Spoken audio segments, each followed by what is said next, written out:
Ahsoka. I'm gonna let you talk about Ahsoka because you're the bigger fan. Yeah, this really is just Rebels season 5, which I'm not mad at because I enjoyed Rebels, so it's fine. I do worry about how, people who haven't watched Rebels, how they're going to be caught up with it, but for me it worked. So I do have, a few critiques here and there, but overall I had fun with this. This is the first 2 episodes I was pretty happy with. I think that it was good that they started with 2 episodes.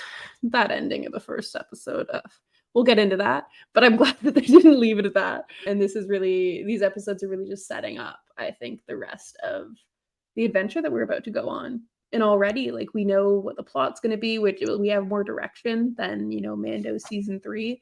So I'm happy about that, at least. Like, in comparison to the other Star Wars shows that we've gotten lately, I'm pretty content with this. Okay, let me do this a little bit differently. I will give the positives. First off, you have the crawl. They did have a crawl with this, and actually it didn't bother me. I thought it was fine. I even liked the fact that they made it red instead of yellow. So, we started off okay. And I did like Ray Stevenson's character, Balin Skull. Mhm. I think he does definitely bring a presence to the show. I'm interested to see what's going to happen with this character. Unfortunately, he's passed away, RIP, but he did bring something to the show that kind of, pulled me in just a little bit more. Still waiting to find out more about the relationship between him and his apprentice Shen, but I'm sure we'll get, to that. We did get a little bit of the Night Sister action with Morgan Elspeth. She showed her power basically with the map, which that's going to be another story. We'll talk about that. That whole map thing, but so those were positives. I'm okay. I'm fine with Rosario Dawson as Ahsoka. Some of her mannerisms in the 2 episodes that we've seen a little questionable, but we can get to that. Yeah. Sabine, I'm okay with the actress that they have. Natasha Lou Bordizzo, I believe is how her name is pronounced. I think we got a good Lothal. I was good with Lothal. Good with Corellia. I'm trying to get all the positives out. Get all the positives. Yeah. I think there was enough Star Wars in it, Star Wars elements in it with this ride that they're trying to take me on. I don't think I have any more positives. What about you? Overall, I was happy to be in this universe and just happy to see these characters that I know, and very happy that it seems like they've put care into this show.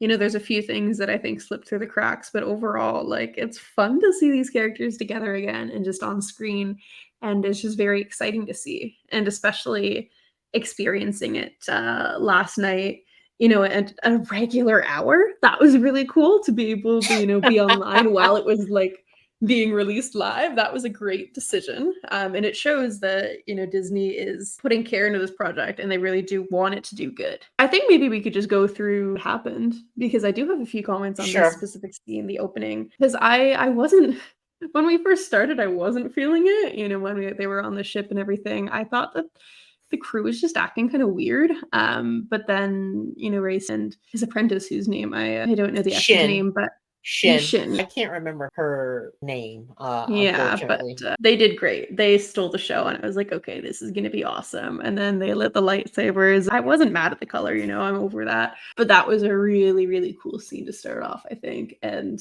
it's an interesting difference seeing, that storyline and then also seeing the stuff on the fall with Ahsoka and Sabine. It's 2 very different tones that I like that they're playing with, interchanging them both. This starts off my negatives with us, this scene, because you said that the crew was kind of weird. Yeah. I kind of got Star Trek-y kind of vibes off of that crew, and that might have been just me, but it really bothered me that this commander of this ship is basically like, oh, well, I don't believe you're Jedi. and you just let these two people on your ship. I mean, how stupid can you be? He deserved that lightsaber in his chest. Yeah, that was Yeah, weird. Yeah. that part I could not believe it. I just was like, really, this is what we're doing? Okay, you didn't have to make it that easy for the villains in the show. No, you're right, especially while they're transporting this prisoner. Like, why? Yeah, that was a little bit weird. But we can move on now to this. Yeah, this is a really cool scene for me, especially because it was so like slow, no dialogue, just kind of, Ahsoka getting what she wants and being very like meditative during it. It was a really cool introduction to her character in this show. I am kind of like overall with her character, I like Rosario Dawson's performance, but she's very calm, which Mhm. is okay. I think that, with Ahsoka, with everything that she's been through in her age, she's definitely gotten calmer, but I just don't see that snips in her, I don't see that sassiness. So I want that to come out a little bit more. But yeah, she figured out how to get this map, so that's cool. I thought the setting was good. Yeah, this felt like an Indy 5 nod or something. That's I didn't I was even think of just that. like, why? Why are we doing another map thing? I mean, we did that with Force Awakens. We were trying to find Luke, and now we're doing it again. We're trying to find Thrawn. And it's very confusing to me. Why would there be a map to find Thrawn? I don't know. I am a little It's just kind confused of a about that weird, part. yeah, it's very weird situation. Maybe they will explain it. So, I'm willing to let that one go for right now. But I just didn't need the whole Tomb Raider, thing. Fair enough, yeah. Mhm. After that, we have this battle where you see her lightsabers, and I think that was a good intro fight scene because it kind of sets up her and, her being on her own before visiting, meeting all the other characters. Right. She was performing as Fulcrum because they did Mhm. use her code name in this. So, she was supposed to be on the way to pick up Morgan Elsbeth from the transport, but, Balin and Shin got there first to break her out. So I guess she was going to probably confirm the map with her and then probably use her to open the map. But that's not what Mhm. went down. So How do you feel about Hera? I think she looks horrible. I think she really looks. I mean, like it's noticeably bad. Like Rosario Dawson and her makeup. Like she totally looks natural as Ahsoka, but Mary Elizabeth Winstead looks totally unnatural as Hera. Yeah. I'm not sure what the reasoning behind this is, and her Laku looked totally awful on Hera. I don't necessarily have a performance problem with her, although she doesn't necessarily seem like the Hera from the animated series to me. At first when we met her, she's the one character that I thought, like you said, didn't seem like Hera from the animated series. It was definitely very different. Maybe it's how she looks. She looks just kind of sick. I don't know. It's not even a She-Hulk green. It's just a weird like it's just a weird green. And yeah, the contacts and the eyebrows, everything about it is just not working for me, unfortunately. So whenever she's on screen, it just kind of bothers me a little bit. I don't know. Like the character's just a little bit off, you know? Yeah, she doesn't really fit in this, but I'm rolling with it. It's just a noticeable thing. It hasn't gotten annoying yet. Yes. But we shall see, what happens. For And sure. obviously, we get to Lothal and we're having a ceremony commemorating. Basically, they defeated the Empire and kicked them out of Lothal. So Sabine is supposed to be there to give a speech, apparently, but she just decides to fuck off and, write her speech. Yeah, that was weird for me because why didn't she just say no? Like, I guess they were expecting her to be up there. I don't know. Sabine She's a has rebel. like she doesn't know, I think, her place in this current world. She still feels like she has to be fighting, which is kind of her motivation. But it just comes off to me as a little bit just a little bit annoying. I don't know. I don't love her character right now, which like I was fine with her in Rebels. I'm not vibing with her actions right now. Like They shouldn't have to chase you like a teenager. I don't know. What do you Yes, think? you know what? I'm so glad that you said that. How old is Sabine supposed to be right now? She seems younger than she was in Rebels. I don't know. Like, I mean, because Ahsoka's supposed to be like what, 45 or something like that. So would that mean that Sabine is maybe like around like 30? I just Googled it. She's either 29 or 30 years old. Okay, really? So she's Yeah. 30 years old and she's acting like this? She's just, yeah. No, she's a bad teenager, but she's not a Oh teenager. my She's just a brat god. right now. Yeah, Yeah. and I gotta say it because this is one of my big negatives for the show. The whole master and apprentice thing is so forced. It doesn't, they shoved it in here so that we could fit into this heir to the empire, that yes, she's force sensitive, but she's like minimally force sensitive. Just like, really? Like, she's just a fencing instructor. Ahsoka is Sabine's fencing instructor. That's basically what she is. And they're just hanging out together. It's just a weird dynamic. Oh my god. I really hate it. I really wish they had not done this. But what do you think? Yeah, and one thing that did after a while it bothered me is just how much they kept on like saying how bad it went when Ahsoka and Sabine were together. It just like without explaining it, and they just kept on talking about it, it gave me the same vibes as like Secret Invasion with like Fury, you've changed, but never actually explaining it. It was just annoying how much they said it. I'm sure that they're setting it up for later, but I was just like, just tell us fully what happened, or just don't mention Yeah. it. One other thing I had, and we can move on because it was said specifically by him in the show. Balin knows that Sabine was Ahsoka's apprentice. How does he know? I think we'll learn more about his character in due time. Yeah, there's just a lot of things like that really bother me. Yeah, you are right. I totally am on board with this is supposed to be Rebel season 5. But that presents a problem because, if you haven't seen Rebels, then, do you care? Do you Yeah. care? Did they give you enough to care about these characters in these first 2 episodes? Of course, she tells her, "Oh no, don't take the map." But she takes the map anyway. Why did you let her keep the map? You should have taken it from her. That was a But little bit of a dumb move, like leaving the room while you just said no, you can't have this. Obviously, she's mhm. going to take it. The scene where she figures out this map. How did you feel about that? I don't know if it should have been that difficult for Ahsoka to figure out, based on the fact that she figured out how to retrieve the map.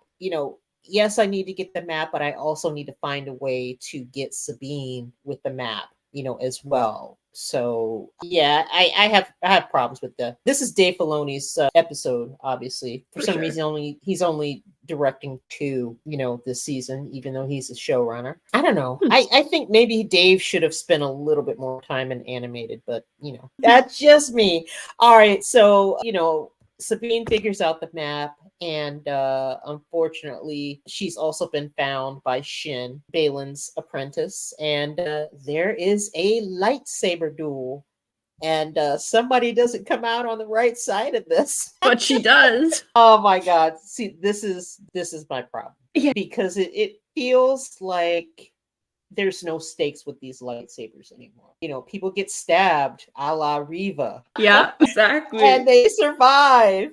And it's just like, really? This is what you're doing? So obviously they weren't going to kill her. We knew she wasn't going to die, but letting her get stabbed and surviving, it damages your lore so much. I hated it. I really hated it. Yeah, and it took away from the stakes too. Like now you can just get stabbed and be fine. Like she had to rest for a few days and then you're good. It just like, and the fact that like obviously she wasn't actually going to die, it just took away from what could have been an emotional moment.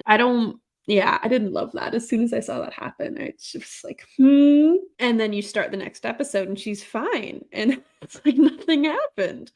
That was my main gripe with Yeah, she didn't these even have two to get in a episodes. back to tank. She I know. she just laid in bed. Just have a good sleep. Oh You're my god. I really hate this. yeah. All right. um So yeah, we get into the next episode, and of course, like we've said, Sabine is just fine. She just got a mosquito bite on her tummy.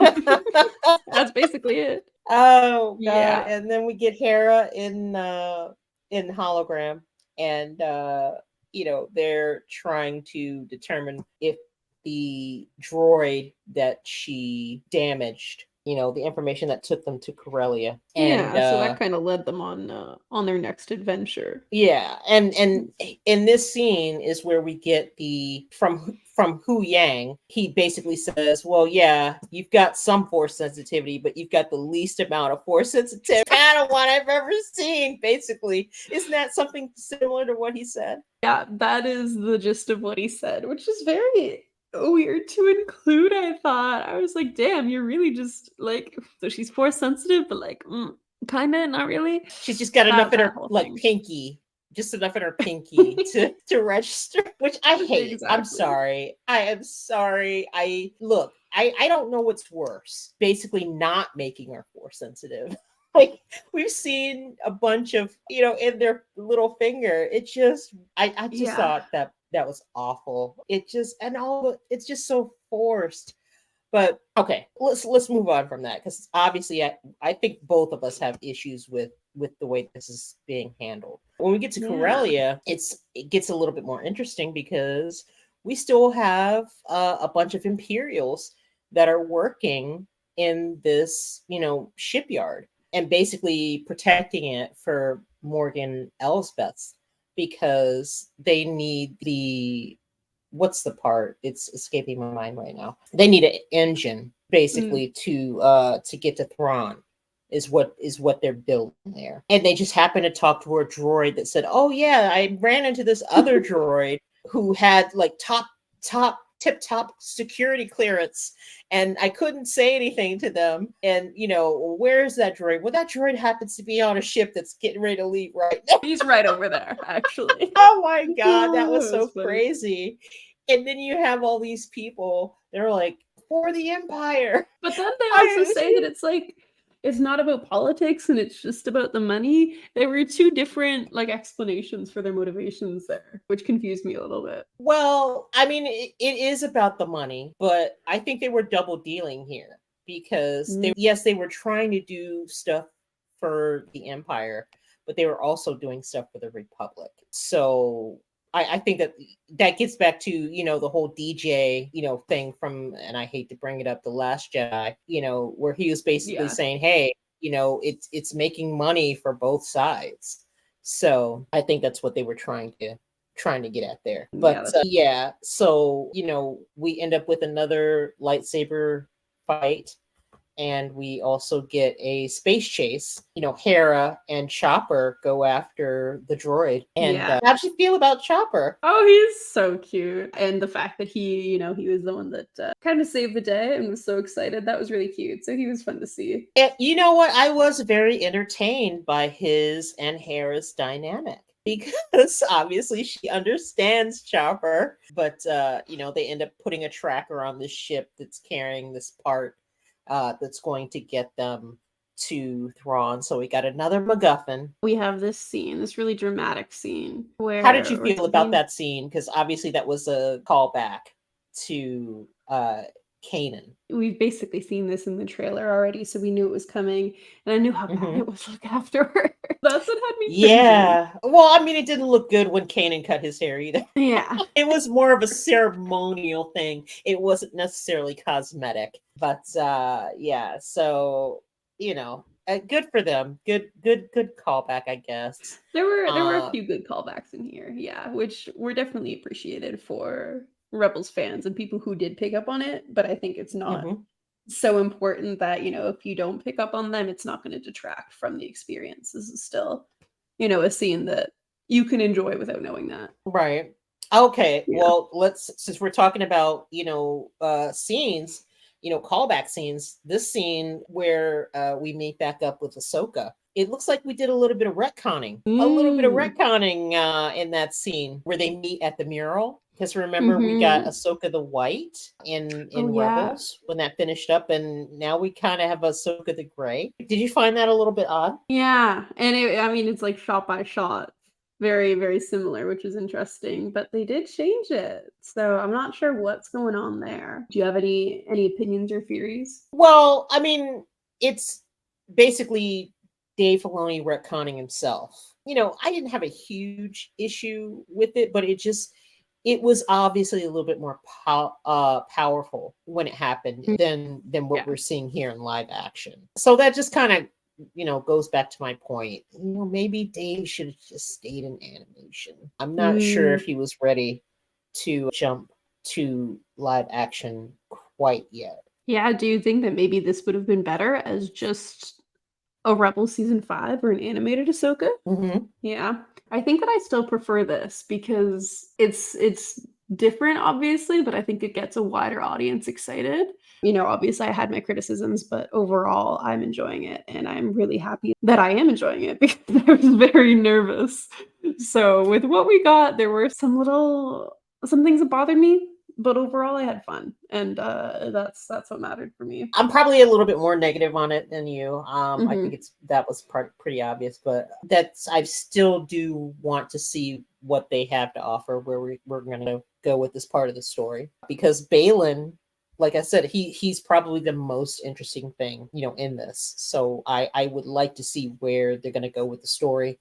Obviously, we're not going to continue with the same actor, unfortunately, but I think there was enough there with his character and Morgan Elsbeth to keep me interested in this. But the whole dynamics between Ahsoka and Sabine, I think that almost kills it for me. And the lightsaber business, that I think that was an awful thing to put into this. But I'm still in it. I'm still watching. I'm very curious as to actually what the ratings are going to be on this because they changed it to prime time, Mhm. and which people have been begging them, like probably literally begging them to do Yeah. this, and they do it for this show, and they basically wait until they've used up all of their cred with a lot of fans. I don't know, man. I really do want to see the ratings on this because Twitter, of course, was,